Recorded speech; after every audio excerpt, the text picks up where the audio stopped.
Bhagavato arahato sama sambuddhassa. Namo tassa bhagavato arahato sama sambuddhassa. Namo tassa bhagavato arahato sama sambuddhassa. Terpujilah Guru Agung yang Maha Suci, yang telah mencapai penerangan sempurna, beserta Dhamma, ajaran luhur, dan Sangga, komunitas mulia. Kalena Dhamma Sakaca, Eka Eta Manggalamu Tamam. Membahas Dhamma pada saat yang sesuai, itulah berkah utama. Oke, hari ini sesinya itu adalah part 2 dari pembahasan kita yang bulan lalu, Becoming Free. Referensinya dari buku Ajahn Brahm, tentang nanti analogi tentang ikan, dan bakal di-share juga oleh Felisa. So, over to Felisa. Ya, thank you Gracia for opening, and teman-teman izin untuk mulai sesi sharing damanya ya. Nah, jadi our session today is a continuation of our session last month with the same title, which is Becoming Free, Making the Choice. Nah, for a short ringkasan cerita dulu ya, kita refresh sedikit. Jadi basically kita menggunakan chapternya dari bukunya Ajahn Brahm yang apa judulnya, si cacing dan kotoran kesayangannya. Nah, jadi di chapter ini Ajahn Brahm membedakan dua jenis freedom. The first one is freedom of desire, and the second one is freedom from desire. Nah, what are the differences? The differences are freedom of desire, which has become an idealized belief of how a society should be, the ideal democracy gitu, di mana we have to protect our freedom to realize our desires into reality. Nah, tapi ironically in such countries, or lebih tepatnya dengan mindset seperti itu, people do not feel very free. Nah, however, Ajahn Brahm bilang ada another kind of freedom, which is the freedom from desire. Nah, which is celebrated in religious communities, di mana mereka melakukan praktek pengendalian diri, and they share the vision of contentment and peace as the highest priority. And paradoxically as well, people in such communities feel more free. Nah, jadi bulan lalu kan kita sudah membahas tentang the dangers of samsara, ya, melalui the differences and similarities of human and animal realms, right? Nah, ini untuk yang bulan lalu nggak ikut, nggak apa-apa. Kita ada recordingnya, later we can share, and you guys can catch up. Nah, bulan lalu kita melakukan contemplation number 1 ini, bahwa samsara is dangerous and penuh dengan ketidakpuasan, dan juga the preciousness of our human birth, gitu, yang seharusnya jangan disia-siakan. Bahwa kita harus menggunakan our life force ini to cultivate our way towards true freedom. Nah, jadi our second contemplation, which we will discuss today, is what is freedom? What is freedom itself? Nah, today we are going to dive deeper into ourselves, ya. Jadi as we go along the slides, please kita semua reflect on our own mind and also spiritual journey. Nah, jadi pertama gini, tadi kan ada freedom of desire sama freedom from desire ya. Nah, jadi kalau freedom of desire itu basically apa sih? Basically itu adalah tanha atau craving atau nafsu keinginan. Nah, freedom of desire ini adalah kebebasan untuk tanda kutip mengumbar nafsu ya. Basically apa yang kita mau kita turutin gitu. Yang disebut mau ini maunya apa nih? Maunya 6 indera, yaitu ya ini, eyesight, taste, hearing, touch, smell, and also pikiran, right? Nah, keinginan ini is always fueled by ignorance, misknowledge, or unknowingness, or as we are familiar with pakai kata awija. Nah, kita harus mengetahui juga bahwa wanting things is actually stressful. We are at unease, dissatisfied, feeling lacking, feeling empty, and wanting leads to more wanting, gitu. Seolah selalu ada keadaan mendesak untuk menuruti apa yang minta dituruti, gitu. Jadi craving is always followed by dissatisfaction, and it only gives us a delusional sense of freedom. Nah, tapi kita hidup di dalam dunia di mana the world consistently tries to fuel our desire. Selalu godaan panca indera di segala arah, segala penjuru gitu. Apalagi sekarang dengan era teknologi information age, kayaknya dunia tuh banjir gitu. Banjir oleh nafsu panca indera gitu kan. Nah, sehingga kita itu seringkali berjalan ke arah-arah yang tidak membuahkan kebahagiaan gitu. Jadi our destination is happiness, but the method we follow almost always lead us to more and more dissatisfaction and suffering, which is the total opposite of happiness. Nah, jadi kalau secara abhidhamma sebenarnya tanha ini adalah the training of faktor mental keserakahan atau loba cetasika. Jadi kesadaran kita itu ada 52 faktor mental, atau if you are familiar with meditasi Pak Merta Ada, beliau selalu menyebutnya 52 otot pikiran. Nah, jadi loba cetasika ini hanyalah satu dari 52 faktor mental itu gitu. Jadi kalau kita terus-terusan melatih loba cetasika, ya alhasilnya kita punya attitude tanha yang kuat gitu. Dan itu counterproductive terhadap tujuan kita, yaitu kebahagiaan, kedamaian, dan juga kebebasan yang sesungguhnya. Nah, and of course talking about Dhamma, we always come back to Paticca Samuppada because we have to know the origin of our suffering. Jadi tadi kan 6 indera ya, salayatana. Kalau sudah ada 6 indera, sudah pasti akan ada kontak antara 6 landasan tersebut dengan objeknya masing-masing. Nah, setelah muncul kontak, pasti muncul perasaan, muncul wedana. Ini adalah an inheritance from all the habit energy we have cultivated in our countless number of lifetimes before. Jadi makanya perasaan itu very subjective. Ada misalkan someone smells durian dan the smell menghasilkan pleasant feeling. Ada juga yang menghasilkan unpleasant feeling. Ada yang neutral feeling. It's relative and subjective. Nah, sebagai putujana atau makhluk yang belum tercerahkan, almost always setelah muncul perasaan ini, muncul tanha. Muncul keinginan. Keinginan untuk apa? Untuk menolak atau menggenggam. Nah, keinginan untuk menggenggam dan menolak yang terus-menerus diturutin ini menjadi addiction atau kegandrungan, clinging, upadana. Nah, setelah itu ya terjadilah kemenjadian, kelahiran, aging and death, and the cycle of suffering goes on. Nah, kalau seseorang terlatih paham gitu ya, tanha tuh rasanya kayak apa? Oh, ini muncul. Oh, ini sifatnya seperti ini.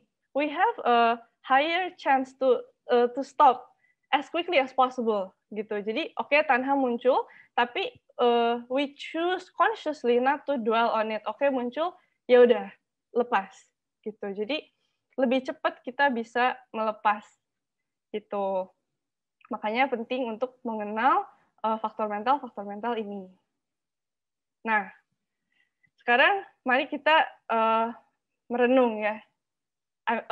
Image speaks louder than words. Sekarang kita hidup di dalam era di mana panca indera kita itu sangat amat kesannya itu dimanjakan. Semua pleasure is available to us. It's almost like we can do anything gitu ya rasanya, kayak everything is just at a click. We can go anywhere, we can travel anywhere, we can know anything we want to know. We can dream as high as we can, gitu ya. Pilihan tuh banyak. Kita seolah we can create the life of our dream dengan sangat mudah. Rasanya begitu ya. Nah, tapi especially at this point ya, where we live in a very advanced state of technological advancement gitu. Looking back ya, our ancestors created tools in order to improve the quality of our lives. But it seems now that the tools use us in many cases. We created tools to be used, but then oftentimes now we are enslaved by the very tools we created. But then again, the tools themselves are actually neutral. Tapi batin kita yang belum cukup bijaksana dalam menggunakannya, sehingga kita seringkali terseret dan terbudaki oleh noda-noda batin kita sendiri gitu. Kita menjadi tidak bijak ketika menggunakan these tools gitu. Sehingga seringkali kita malah menjadi a slave to our own greed, a slave to our own anger, to our own delusion, to our own ketidaktahuan, and everything else, right? Nah, jadi ya gitu. If we are so free, why aren't we? Dengan segala kondisi yang membuat kita terbebas untuk realize our desires, kok kita masih belum juga ya merasa merdeka? Nah, sekarang we also come back to this ya, from the Buddha. Jadi memang semua makhluk itu terlahir karena belenggu kan, karena tanha dan awija. Dikatakan di dalam the wheel of samsara itu ketika a being is born, ada satu rantai yang dikaitkan ke tengah roda samsara, dan the other one is tied to our limb. Sehingga setiap kali kita masih ada di samsara ya kita just going around the cycle gitu. Kita memang terbelenggu. Nah, tapi the good news is that even though we are born in the darkness, we can grow out of it and see the light gitu. Dan as the Buddha says, setiap orang kan spiritual maturity-nya memang beda-beda. Seperti perumpamaan teratai gitu. Ada yang masih di bawah nih gelap banget dekat lumpur. Ada yang dalam air udah kena light sedikit. Ada yang udah di atas air tapi masih kuncup. Ada yang udah di atas air nih masih kuncup juga tapi tinggal kena sinar matahari. Dikasih denger dhamma satu kali, pup, belum gitu kan. Nah tapi pokoknya individu yang manapun kita itu, dikatakan yang tahu kan hanya Sang Buddha. Jadi intinya adalah setiap makhluk mempunyai seeds of awakening. Jadi jangan pernah putus asa dimanapun kita berada di dalam tahapan-tahapan spiritual journey ini. We can always choose to nourish our seeds of awakening until they sprout at the fullness of time. Nah, sekarang time to get a little bit deeper, ya. Nah, jadi tadi kan sudah dikatakan, jadi freedom of desire atau tanha itu adalah basically pelatihan dari faktor mental keserakahan atau loba cetasika. Nah, supaya kita bisa mengenali kemunculannya dalam batin kita masing-masing, kita harus paham dulu nih, dia tuh sifatnya kayak apa. Nah, jadi faktor mental keserakahan ini karakteristiknya adalah, ini kelihatannya panjang, tapi don't worry. Ini sebenarnya I put several words just hoping that karena kita nggak tahu kata-kata yang mana yang akan menyentuh kita kan, tiap orang kecenderungannya beda-beda. Jadi misalnya ada orang yang tersentuh kalau dengar kata menempel, ada yang melekat gitu. Jadi kayak ya by putting them here, I hope that ada dari sini yang klik to kalian. Nah, jadi pertama karakteristiknya dia tuh mencengkram atau menggenggam, ya, nggak mau melepas. Nah, fungsinya apa? Dia fungsinya itu melekatkan atau menempel. Manifestasinya itu rasa tidak rela, tidak ikhlas, dan tidak melepas. Sebabnya apa? Sebabnya adalah karena melihat adanya kenikmatan di dalam dhamma-dhamma yang sebenarnya itu membelenggu kita. Nah, jadi faktor mental loba cetasika ini adalah faktor mental yang paling bertanggung jawab atas pelekatan batin kepada objeknya. Nah, karena dia selalu menginginkan, mendambakan, merindukan objek, dan memperangkap batin dalam pencarian objek-objek panca indera yang dianggapnya menyenangkan, dan dapat memberi kepuasan, kenikmatan, kebahagiaan selama-lamanya. Membuat kita tergila-gila atau saraga pada samsara, atau drunk. Ya. Loba cetasika makes us drunk, or pamada. So, tanha itu makes us drunk. It's the opposite of being awake, basically. Nah, jadi dan kondisi batin yang terliputi nafsu ini menghalangi kemunculan kebijaksanaan. Nah, jadi apabila loba ini tidak dikendalikan, bisa menjadi arus yang sangat besar gitu ya, dan it can drag us down to the 4 lower realms, the apaya bumi gitu. Jadi jangan meremehkan nafsu keserakahan yang tidak terkendali. Nah, ini ada analogi di guru-guru kata-kata. Jadi mengatakan bahwa sifat keserakahan itu seperti plaster monyet, atau ini maka talepo. Kalau in English, maka ini makak ya, makak. Satu jenis monyet gitu.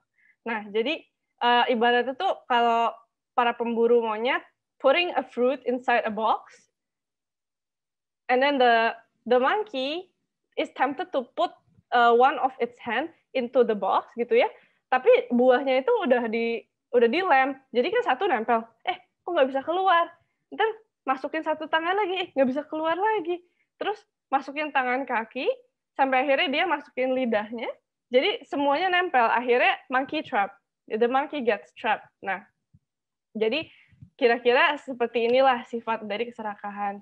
Menipu kita dengan janji palsu bahwa objek tersebut akan memberikan kebahagiaan selama-lamanya gitu. Padahal kalau kita turut-turutin terus keserakahan itu, ujung-ujungnya tragis juga gitu.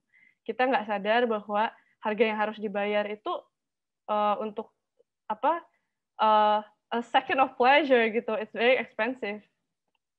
Nah, faktor mental yang kedua adalah yang seringkali disebut juga awija, ya. Yaitu sebenarnya adalah apa? Moha cetasika, faktor mental delusi. Nah, faktor mental delusi ini adalah keadaan batin yang buta, dungu, dan tiada pengetahuan. Dan fungsinya adalah ketidakmampuan untuk menembus objek atau menutupi karakteristik alamiah objek. Karakteristik objek itu yang sesungguhnya. Nah, manifestasinya itu bertentangan dengan perilaku batin yang baik dan perilaku yang buta atau dungu.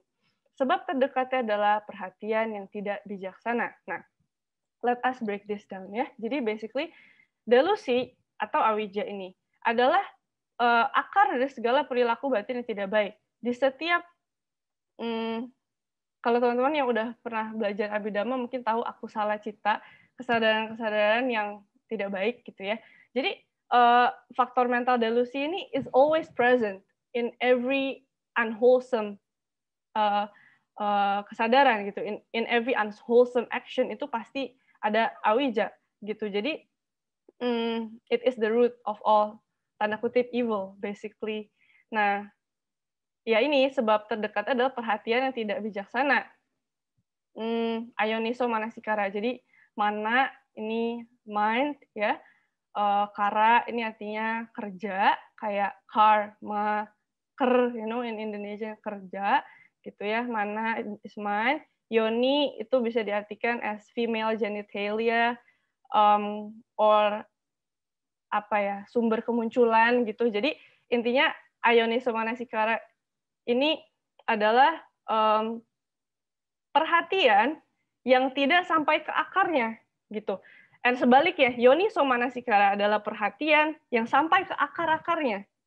Melihat karakteristik objek secara apa adanya gitu. Nah, jadi delusi ini adalah faktor mental yang paling bertanggung jawab atas ketidakmampuan batin untuk melihat sifat hakiki objek, yaitu apa? Anicca, dukkha, dan anatta. Dia nggak bisa menembus sampai ke lapisan yang terdalam and to find sunyata or emptiness. Nah, dan batin yang terliputi delusi ini juga tumpul, bodoh, terus mudah terpukau dengan hayalannya sendiri, the story making, and it's like katarak gitu. Jadi indera mata kita itu seolah nggak bisa lihat dengan jelas. Ini analoginya ya. Dan membuat batin seolah-olah tidak dapat mencapai objek yang sudah berada di hadapannya. Kadang kita kan bingung ya, kayak, oh, reality is already in front of us, but how come we can't see it? Because we are still wearing lens yang keruh gitu. Jadi we can't see reality as it is. Nah, ini ada quote dari from one of my personal heroes, Helen Keller. She was deaf, dumb, and mute. And she said that the only thing worse than being blind is having sight but no vision. Ini kira-kira menggambarkan situasi batin yang terliputi oleh delusi. It's like having sight but no vision. Ya. Nah, ya ini tadi ya sama dengan awija dan keadaan batin yang berlawanan dengan kebijaksanaan. Nah, jadi lawannya panya is moha. Lawannya moha adalah panya. Jadi apa? Panya atau kebijaksanaan adalah obat dari segala kilesa sebenarnya. Adalah obat dari delusi, yaitu akar dari segala unwholesome mental factors kan. Nah, jadi sifat delusi ini memang tidak mengetahui 4 kebenaran mulia. Dia tidak dapat melihat muncul lenyapnya fenomena, tidak mengerti paticca samuppada atau dependent origination. And we can see, for example, when we are angry, we can only see that person causes us suffering. Tapi kita nggak, we often fail to see that ada begitu banyaknya kondisi yang membuat orang itu melakukan itu ke kita, gitu. Jadi seolah kita itu nggak bisa nerima if something happens to us karena we fail to see paticca samuppada. Ya semuanya kan hanya pengkondisian dari berbagai macam kondisi gitu loh. Jadi ketika kita sedang terliputi oleh delusi, we fail to see that dependent origination, the multiple conditions that support the happening of an event gitu loh. Nah, jadi delusi ini juga hanya tertarik untuk mengejar konsep yang dimana konstruksi pikiran sebenarnya nggak ada gitu. Dia nggak tertarik dengan anicca, dukkha, dan anatta.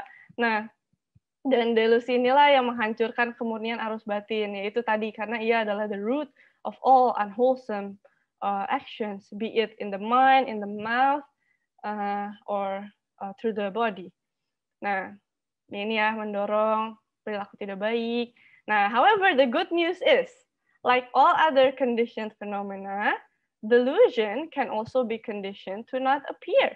Jadi bahkan delusi pun terkondisi gitu. That's the good news. Jadi we can condition it to not appear. How? By practicing to increase yoniso manasikara atau perhatian yang bijaksana atau perhatian yang sampai ke akar-akarnya. Nah, ini another quote by Helen Keller, which I love also. It's from her book called The World I Live In. She said, "The poets have taught us how full of wonders is the night, and the night of blindness has its wonders too." Nah, coba kalian bayangkan ya, Helen Keller tuh lived in silence all her life. She couldn't speak, she couldn't see, and she couldn't hear. Apakah yang kalian bayangkan? Kalau for me, my interpretation is that seringkali panca indera kita itu lelah dengan begitu banyaknya stimulasi. Nah, kalau when I read it, the way I interpret it is that Helen Keller is paying homage to the fact that she's blind. Maksudnya dia mengakui bahwa itu adalah suatu disadvantage, tapi beliau tidak terlalu mengeluh tentang itu. Karena she is supported by those conditions ya, to live a contemplative lifestyle, di mana she was spared from the unnecessary stimulations yang bikin batin lelah itu. Makanya beliau bisa hidup sangat produktif dan sangat fokus ke hal-hal yang baik.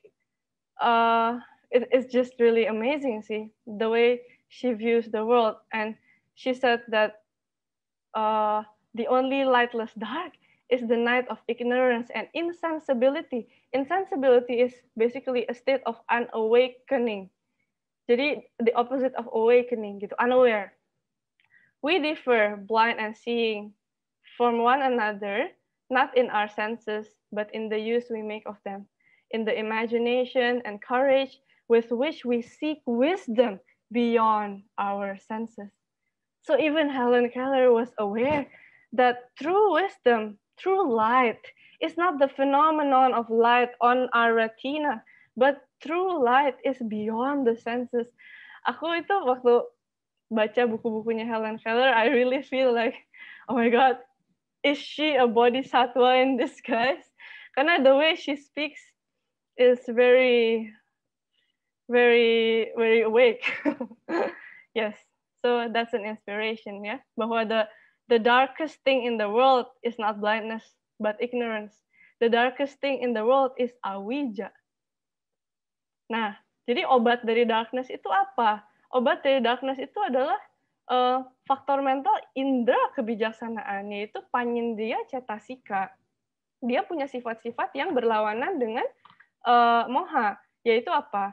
Karakteristiknya ia ada penembusan fenomena sesuai dengan karakteristik alamiahnya. Fungsinya adalah menerangi objeknya, jadi bisa dilihat gitu.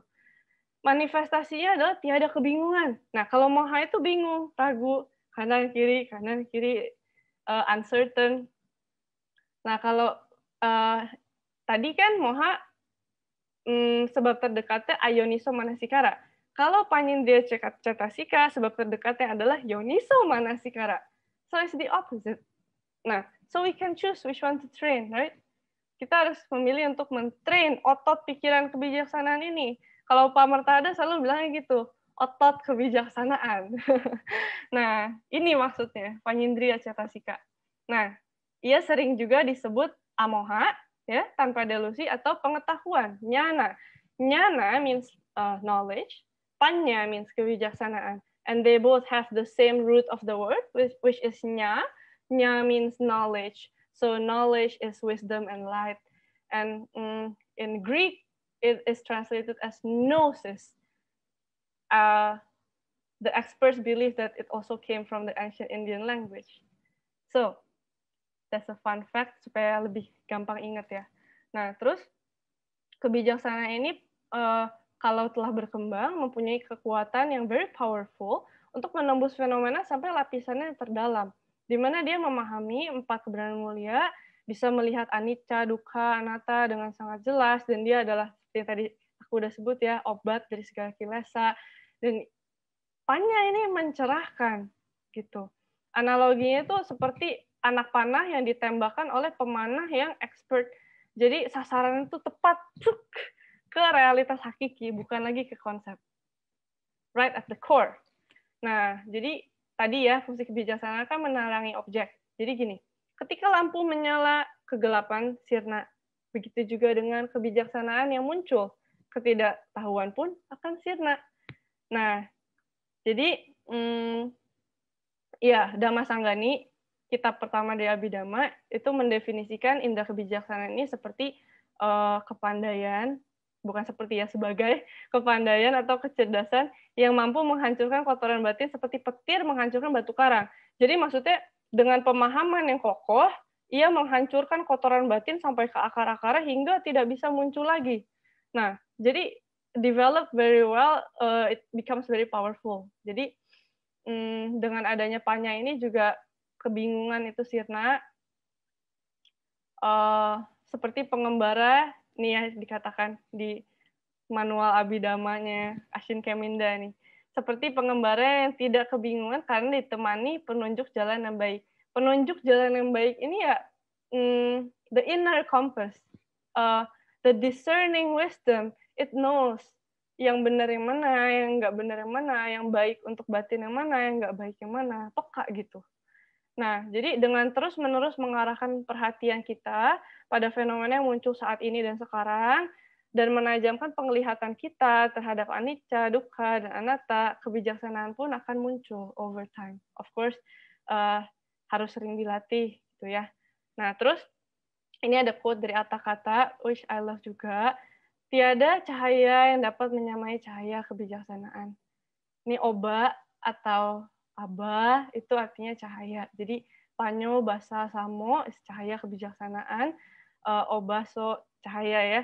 Nama is like something very high gitu. Nati is tidak ada. Jadi tidak ada yang sama tingginya seperti cahaya kebijaksanaan.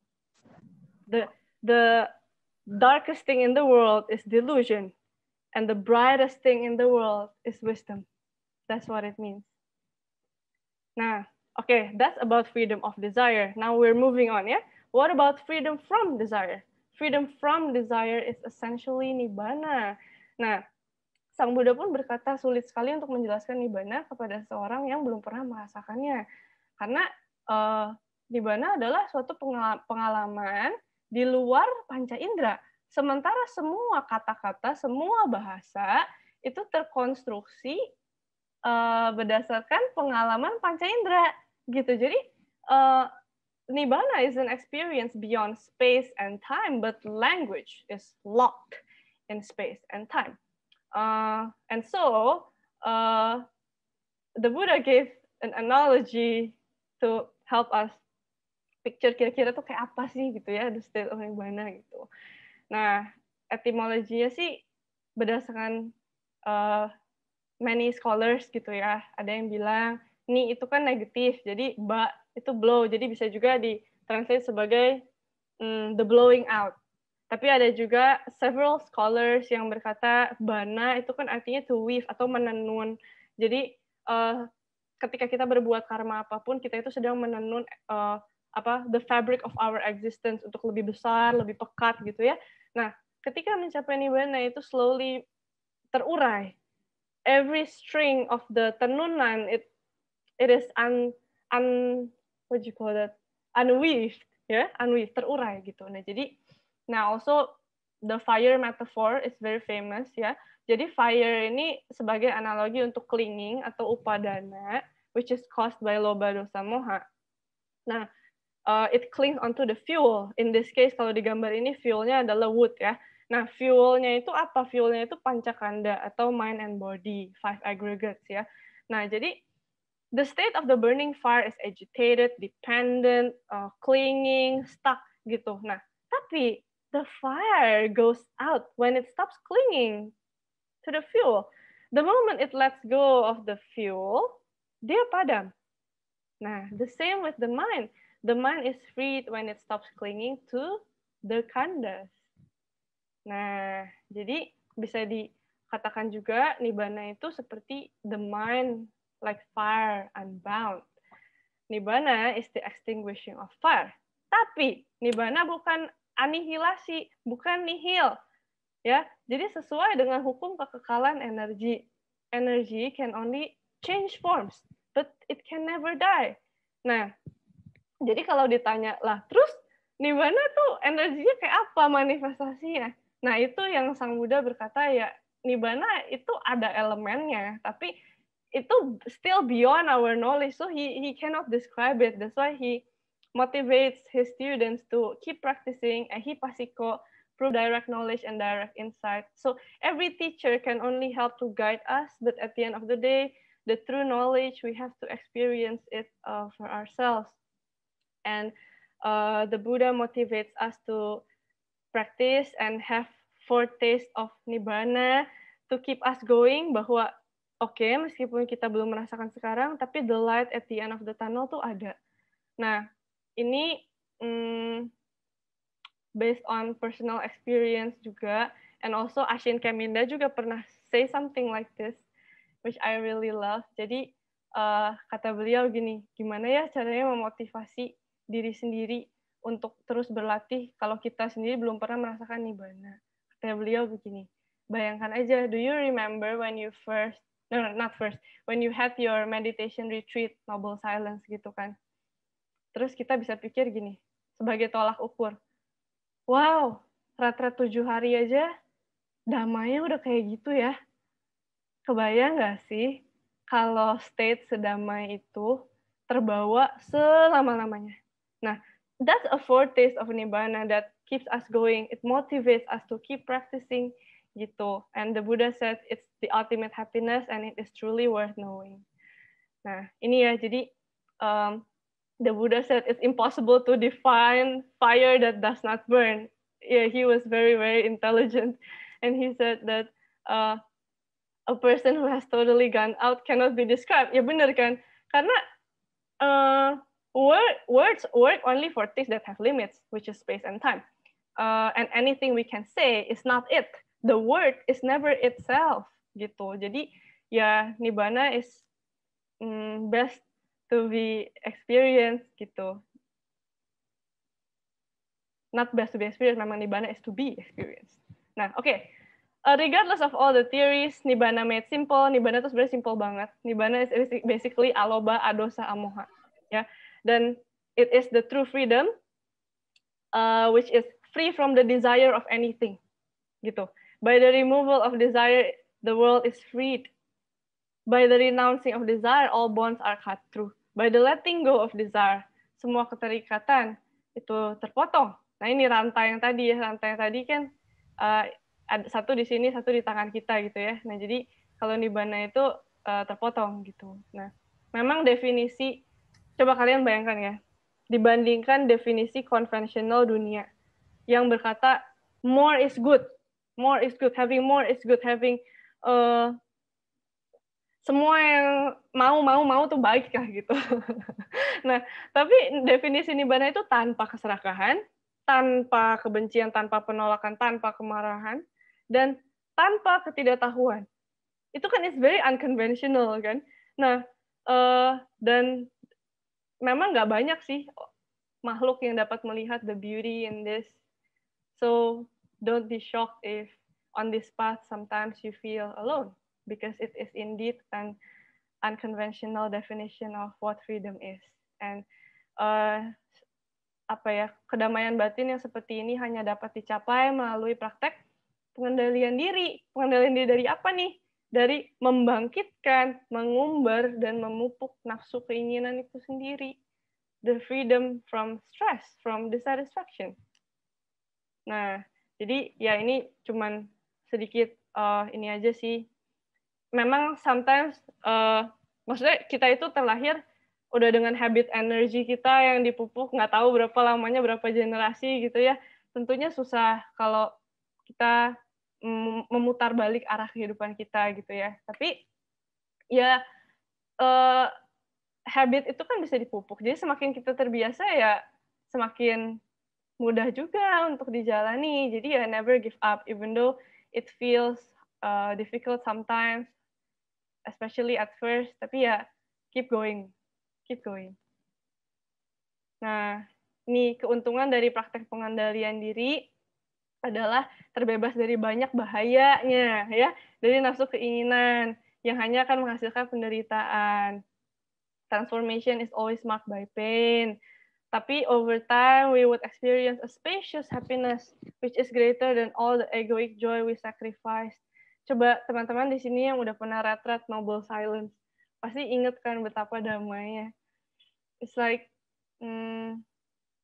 what I felt myself ya, for the first time in my life, aku tuh merasa, oh my god, ternyata ada ya kebahagiaan di luar, misalkan ya what I like art gitu, oh ternyata ada ya kebahagiaan di luar art, di luar melihat hal-hal yang indah, di luar romance even, di luar physical touch, di luar gym, or anything that you love, basically. It's spacious gitu, and once you experience something like that, it becomes like a benchmark. Bahwa kita tuh mampu dan pasti ada yang lebih gitu. It really motivates us. Jadi jangan pernah malas untuk bermeditasi. Nah, and also praktek pengendalian ini kalau orang nggak ngerti, orang lihatnya kayak penjara. Sedih banget ya nggak boleh gini, sedih banget nggak boleh gitu. Padahal sebenarnya bukan nggak boleh, tapi we choose to be there, you know. And any situation we choose is not a prison. A prison is somewhere we don't want to be, but if we choose to be there, it's not a prison, it's a choice. Nah, ini just a refresh ya. Nibbana itu basically adalah pengembangan sempurna dari the Noble Eightfold Path. Jadi 8 ruas ini ketika mengembang penuh, jadi a full lotus, that is Nibbana. Nah, jadi dan the Noble Eightfold Path ini adalah jalan yang Sang Buddha sudah tunjukkan ke kita untuk menuju our destination, which is Nibbana itu kan, aloba, adosa, amoha, yang berketerusan. Kalau kita kan mungkin kadang-kadang sedetik. Tapi kalau udah Nibbana, berketerusan gitu. Imagine itu pasti peaceful banget kan. Nah, ini I present here a quote from Thich Nhat Hanh's poem called The Beautiful Path. He said that the mind can go in 1,000 directions. Thoughts have millions of pathways. But on this beautiful path, I walk in peace. Dari begitu banyaknya pilihan di dalam samsara, begitu banyaknya temptation, dan begitu banyaknya kenikmatan indriawi yang at arm's reach gitu ya. Tapi ada satu jalan ini yang memang menimbulkan kedamaian yang sesungguhnya. Gitu. Nah, karena keterbatasan waktu, I'm gonna go through this really fast as a sneak peek juga for next month ya. Nah, jadi that's about freedom. Nah, sedikit tentang kita kalau udah tahu nih, freedom tuh seperti itu, aloba, adosa, amoha. Tapi kenapa ya kita itu sering malas untuk berlatih atau menunda-nunda? Karena adanya failure to perceive danger di dalam nafsu-nafsu dan kenikmatan indrawi. Seperti Ngengat ini yang attracted to fire, dia dekat, sampai akhirnya dia kebakar sendiri. Jadi deluded by its own desire. Nah, selama kita masih melihat kenikmatan di dalam bahaya, ya susah untuk menimbulkan tekad untuk mau keluar dari penderitaan. Itu karena without the realization of pain, we would not meditate at all. Nah, ya ini in relation to the fish ya. Jadi kalau seseorang itu terus-menerus mencari kesenangan di dalam nafsu indria dan menggenggamnya, itu seperti menelan mata kail Mara. Mara di sini itu kilesa ya, loba, dosa, moha. Dan ia telah menemui kemalangan dan bencana, dan si jahat dapat melakukan apapun yang dia inginkan. Si jahat tuh maksudnya kilesa itu. The moment we give in to our kilesas, we let them take control, we let them enslave us. Makanya ia dapat melakukan apa yang ingin lakukan. Nah, jadi coming back again to the preciousness of our human birth ya, let us not waste this human life, karena all we ever have is now, and tomorrow may never come. Kita dapat meninggal kapan aja, and who are we to say that we would attain another precious human birth? Kelahiran seperti yang udah kita miliki ini sulit sekali didapatkan, apalagi untuk seorang putu jana. Bayangkan ya, kita itu terlahir not only as a physically capable human being, but we also have a mind that functions pretty well, and kita tentunya punya hidup yang cukup sejahtera, karena kalau enggak kita nggak akan ada di ruangan ini sekarang. Dan juga we are relatively healthy. Tapi most of all ya, kita terlahir sebagai manusia yang mewarisi dharma dari Sang Buddha. Imagine all the generations that came before us, they must have done something right, you know. They must have done something very, very virtuous to produce this kind of birth that we have now. And kayaknya very unwise of us kalau kita nia-niain untuk tidak melakukan apa yang seharusnya kita lakukan gitu. Nah, jadi we are almost there to the closing. Nah, ini ada Bade Karata Sutta ya. Bade itu artinya something good, Eka means one, rata means night. Jadi kalau zaman dulu kan pakai kalender lunar, jadi satu hari itu disebutnya satu malam. Tapi we can say here it's satu hari. Nah, jadi ini for practicality for us ya. Nah, kita baca bareng-bareng. Tak sepatutnya menghidupkan kembali apa yang telah lampau, atau berharap pada sesuatu yang akan datang, karena masa lalu telah ditinggalkan dan masa depan belum tiba. Jadi maksudnya apa? Live in the present ya. Ini adalah definisi hari yang baik. Kata Sang Buddha, hari yang baik itu kayak apa sih gitu. Dan ini basically the summary of how we should lead our lives. Melihat dengan pandangan terang. Ini bahasa palingnya adalah tata vipassati. Vipassati adalah the verb of vipassana. Jadi ya kita nggak bisa lari jauh-jauh dari meditasi ya. Tetap ujung-ujungnya harus vipassana, harus meditasi. Jadi melihat dengan pandangan terang setiap kondisi yang muncul saat ini, ya. Tanpa goyah, tanpa bergeming, begitulah sepatutnya batin dikembangkan hingga tembus. Hari ini juga usaha harus dilakukan. Besok mungkin kematian datang. Siapa yang tahu? Tidak ada tawar-menawar dengan sang kematian dan pasukan besarnya. Begitu kematian datang menjemput kita, emang kita bisa besok, jangan hari ini, besok, today I want to say I love you to my parents. Nggak bisa kan, kita nggak bisa nawar. The moment they come, that's it, you know, there's no tawar-menawar. Ya, tetapi seseorang berdiam demikian dengan tekun tanpa bermalas-malasan siang dan malam. Ia yang dikatakan oleh Sang Petapa Damai sebagai seseorang yang telah melalui satu malam yang baik. Inilah satu hari yang baik. Jadi take it one day at a time. Nah, now we are going to close with a little sneak peek for next month, which is this. Jadi at the end of the day, we have to practice renunciation, which is nekama, which is the practice of letting go. Nah, jadi it is wisdom that enables letting go of a lesser happiness in pursuit of a greater happiness. Dan renunciation is essentially about cultivating a more sustainable kind of happiness gitu, bukan happiness yang muncul lenyap terus gitu. Nah, oke. Ini coming back to prioritizing ya. Pokoknya intinya kan 2 bulan lalu kita berbicara tentang prioritizing. Pokoknya intinya if we forget everything ya, just remember prioritize the things that set us free ya. Create a lifestyle that supports meditation, that supports our meditation. Misalnya, we want to meditate well, tapi kita terus-menerus mendengarkan lagu-lagu yang isinya penuh dengan kilesa, atau enggak membaca hal-hal yang membangkitkan kilesa terus-terusan, yaitu bukanlah lifestyle that supports our meditation, bukanlah lifestyle that sets us free. So we have to prioritize in such a way that does not revolve our life around the things that cultivate our ego, basically. Ya, jadi ingatlah, renungkan bahaya dari samsara, which is last month, dan ingatlah manfaat dari kebebasan itu sendiri, yaitu the state of peace, ya, aloba, adosa, amoha.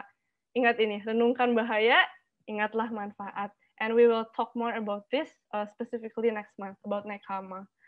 Nah, yes, this is to motivate on meditation, bahwa buah dari pengembangan batin pada akhirnya adalah kesadaran, ya, kesadaran tadi, tanha itu apa, ini rasanya apa, dan pengembangan faktor-faktor mental yang baik, yang kusala gitu, faktor-faktor mental yang baik sehingga mengembang penuh, dan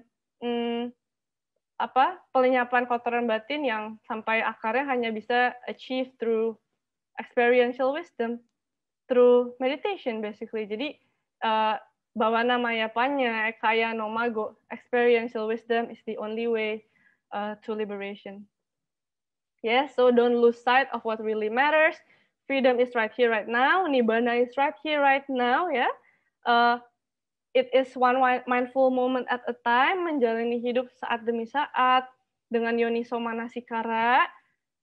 Ketika yoniso manasikara itu muncul, kilesa itu tidak muncul. Karena ketika kita memperhatikan anicca, dukkha, anatta, apakah ada loba, dosa, moha? Nggak ada.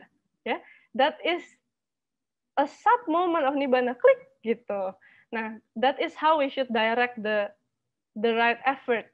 Definisi the right effort ya basically itu, Ya ini ya, kalau kata Pak Slamet Rojali ya min-min plus-plus gitu. Apa yang buruk yang belum ada jangan dimunculkan, apa yang buruk dan sudah ada jangan dikembangkan, apa yang baik dan belum ada harus dimunculkan, apa yang baik dan sudah ada harus dikembangkan. That is the right effort. Yes, so in conclusion, be an island unto yourself, be your own refuge, with the Dharma as your island and refuge. Jadi kesimpulannya seperti itu. And a little bit of explanation about the poster which our dear friend Gracia here made. Jadi the ocean here is a symbolism from samsara in which thoughts can go a million of pathways. Bisa ke arah mana aja yang kita pilih gitu ya. It's a delusional sense of freedom. So this fish is putting itself inside an aquarium, which is an island of Dharma, a symbol for that island of Dharma, or satu kapal to be used to cross to the other shore. And the fish is focusing on looking towards the light. Mengingat manfaat, all the benefits that are possible for a seeker of liberation. So that is how we should lead our lives, like this fish, building an island of Dharma and having it as its only refuge. Ya, semoga sesi pembelajaran kita malam hari ini dapat membantu mengkondisikan terbukanya mata dharma kita untuk pada waktunya nanti mencapai pembebasan. Ya, selanjutnya saya serahkan kepada Gracia. Thank you. Thank you, Val Sadu. Semoga mari kita niatkan tekad kita. Semoga jasa-jasa yang telah kulakukan kini atau di waktu yang lain akan mengalir pada hancurnya kotoran batin dan mengkondisikan pencapaian nibbana. Saya membagikan jasa kebajikan ini kepada semua makhluk di seluruh alam semesta. Tiada batas, tiada hingga. Semoga mereka yang mengetahuinya turut bersuka cita. Bagi mereka yang tidak mengetahuinya, semoga para dewa memberitahukannya. Semoga mereka menemukan jalan kedamaian. Semoga cita-cita luhur mereka tercapai. Sabe sata bawantu sukitata. Semoga semua makhluk hidup berbahagia. Sadu, sadu, sadu.